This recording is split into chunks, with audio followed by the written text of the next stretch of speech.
Could books of the past be predicting the future? Ray Bradbury once said, "I wasn't trying to predict the future. I was trying to prevent it." Really, that's the whole point of science fiction. The genre has never been about predicting new technologies. Instead, its purpose is to warn us about the dark future to come, if we don't change our path. Here are writers whom have been able to tap into something, and maybe the future.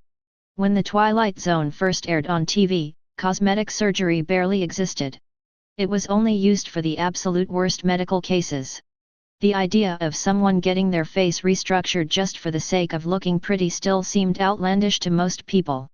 But not to the writers of The Twilight Zone. As it turns out, they knew exactly what was coming. In the episode number 12 Looks Just Like You, we are taken to a future where every person is expected to go through a transformation at age 18. This surgery completely changes their face to resemble one of a small number of gorgeous models. It's such a big change that teenagers are appointed therapists to deal with the stress of waiting to become beautiful. When they wrote it, the Twilight Zone writers were just worried about girls using too much makeup. But in South Korea, the world is more like number 12 Looks Just Like You than even the writers could have predicted. A shocking 1 in 3 girls in South Korea have had plastic surgery, and just like in the story, the results are drastic. So much so that plastic surgeons now have to hand out certificates proving that the attractive girl in question is really the same drab-looking person on her ID. Just like in the story, plastic surgery is a common graduation gift for girls after high school. It really seems like they're living in the Twilight Zone. Girls suffering through high school, unable to live up to the unreal standards that adults have created, and then conforming to one of a few faces as soon as they turn 18. When Ray Bradbury wrote his short story, The Veldt, televisions were just coming into homes for the first time, and these inventions changed everything, especially parenting. It's kind of hard to imagine how parents did it before Dora the Explorer was around to help out. Raising a child was a much different thing back in the day, and Bradbury was terrified about how it might change.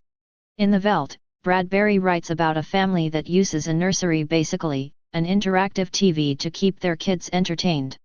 The children end up being raised more by the nursery than by the parents, and that's when the kids start going savage.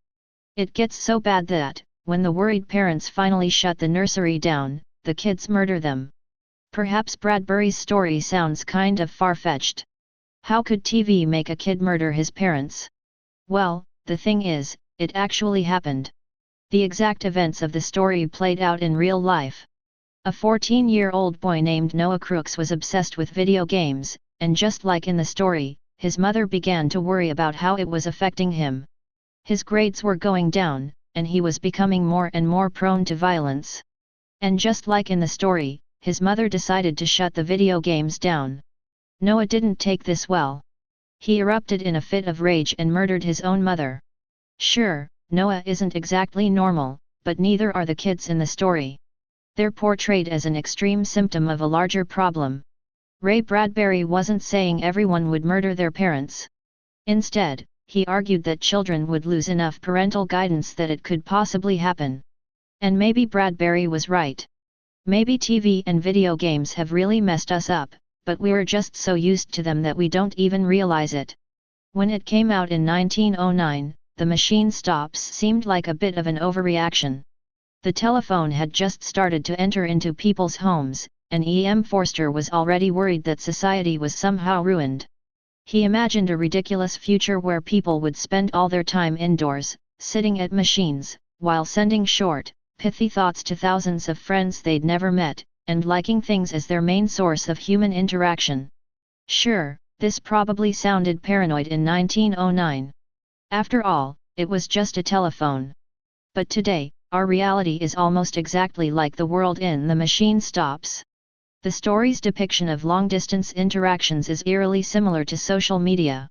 The idea of having thousands of online friends you've never met is a terrifyingly dead-on prediction of Facebook. And the way people in the story send out short, one-sentence thoughts is basically an old-timey Twitter. But it's more than just the inventions, though. The whole culture Forster predicted in 1909 is just like ours. For example, Forster portrayed social media as a form of distraction. When the protagonist of the story starts to feel sadness for her son, she's immediately pulled out of her thoughts by the ability to like things. And according to some people, that's exactly what happens in real life. Some claim that social media really does distract us from our families and emotions by giving us hard-to-ignore jolts of stimulation. There's also our attitude toward the outdoors. In the story, going outside for pleasure is considered weird. Now, most people won't say that out loud, but it does seem to be our view today. According to one study, only about 1% of Americans actually participate in nature-based activities. The final message of the story is that our connection to nature and our families is what brings us happiness, not social media. Similarly, a study of college students showed that heavy Facebook users are more likely to be depressed, so maybe that message hits home for us, too. For a story written in 1909, the overlaps are incredible. The only thing Forster got wrong was that he thought some robotic dictator would force us into this scenario. In reality, we were happy to do it ourselves. When Isaac Asimov wrote The Fun They Had, he wasn't really worried about any particular issue. Actually, he only wrote this story a tale of kids learning on computers as a favor for a friend. But what might have seemed inconsequential in Asimov's time is quickly becoming a reality today. The story tells about a future where children learn exclusively at home, on computers. When the computers break down, the kids find out that students used to learn in classrooms, and suddenly, they begin wondering about the fun they had in the past. We aren't quite at that point yet, but we're getting there. When Asimov penned this tale, all education took place in classrooms, and barely anyone was homeschooled. Today, the rate of homeschooled kids has tripled to nearly 2 million in America alone. Learning on computers is becoming a reality, too. As of 2011, 30% of all college students were learning via the internet. But it's not just limited to adults, though. Schools are already promoting online, computer-based teaching in nurseries. According to advocates, this will soon be the norm. When you think of Asimov's time period, this was a truly crazy prediction. In the 1950s, personal computers didn't even exist, and the idea of giving up school must have seemed fairly far-fetched. But today, the technological innovations that Asimov wrote about are quickly becoming the way we learn. Ray Bradbury's Marionettes, Inc. is a little silly. In this short story, two men have such a hard time putting up with their wives' affections that they buy look-alike robots to stand in for themselves at home. But the twist is that the women like the robots better than their husbands. And in the end, the main character is stuffed into a crate and permanently replaced by the robo-hubby. On its face, this sounds pretty ridiculous. It's not like we're so unwilling to put a little work into our relationships that we'd replace our partners with dolls, are we? Well, in Japan, that's exactly what's happening. Japan is dealing with an epidemic of growing disinterest in sex. Currently, 61% of unmarried Japanese men have never dated anyone, and 45% of women between the ages of 16 and 24 say they have no interest in having sex whatsoever. So why did half of Japan lose interest in having relationships with other people? Because it's too hard. Experts have consistently blamed this phenomenon of so-called herbivore asexuals on people just giving up. Things are so serious that one economic analyst actually proposed a tax hike on sexually attractive people. He hopes this will give uglier men a chance when it comes to dating, thus increasing the national birth rate. But while these herbivores say they have no interest in sex, that's not exactly true. While they might not put in the effort necessary to attract human girls, they're perfectly happy to start romantic relationships with artificial ones. These men spend their time playing with virtual girlfriends on computers, purchasing erotic figurines of cartoon characters, or dating waifus pillows with pictures of girls on them. This phenomenon isn't just limited to Japan, either. America has idolaters, men who have given up on attracting human women. Instead, they've married realistic sex dolls, as seen in the video above. There's something about Marionettes, Inc. that feels like Bradbury just wrote it for a laugh.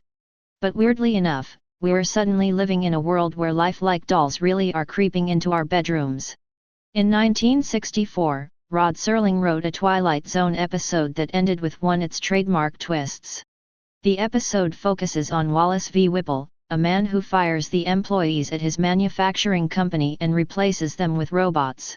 In the episode's ironic ending, Whipple ends up getting replaced by a robot himself.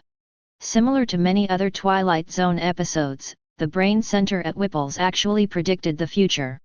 First of all, while robot factories are completely a thing these days, you might not realize how space-age they are. We're far past the point where we just have a few machines and computers to make the job easier. More and more, factories are increasingly operated by robots, just like Serling predicted. Experts are predicting that, over the next 20 years, we are going to see about 50% of all jobs disappear.